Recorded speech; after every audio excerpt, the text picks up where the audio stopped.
আমাদের প্রত্যেকের বাড়িতেই পুজোর জন্য বা বাড়িতে ব্যবহার করার জন্য কম বেশি তামা পিতল কাঁসার বাসন কিন্তু থাকেই। আর সেই সমস্ত বাসন ব্যবহার করার কিছুদিনের মধ্যে কেমন যেন একটা কালো হয়ে যায়। আর সেই বাসনগুলো খুব সহজেই বাড়িতে পরিষ্কার করে নেওয়া যায়। কিভাবে পরিষ্কার করবে চলো তোমাদেরকে বলি। অনলাইন অথবা অফলাইন স্টোরে তোমরা পিতাম্বরী কিনতে পেয়ে যাবে। প্রথমে বাসনগুলোকে জল দিয়ে খুব ভালোভাবে ভিজিয়ে নিতে হবে।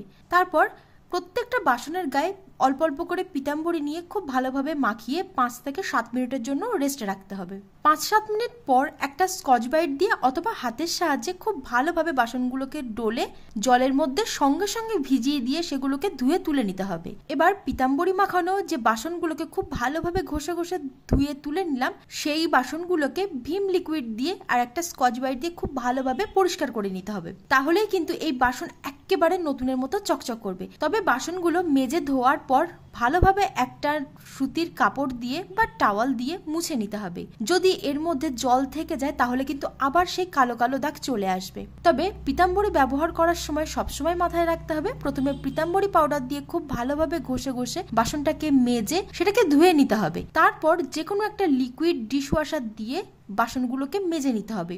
এই দুটো পদ্ধতি যদি অবলম্বন করা যায় তাহলে এই পিতল, কাঁসা, তামা বা স্টিলের বাসন খুব সহজে কিন্তু পরিষ্কার করে নেওয়া যাবে এবং একদম নতুনের মতো চকচক করবে। কেমন লাগলো আজকের ভিডিওটা অবশ্যই কিন্তু কমেন্টে জানিও। ভালো লাগলে লাইক আর শেয়ার করতে ভুলবে না।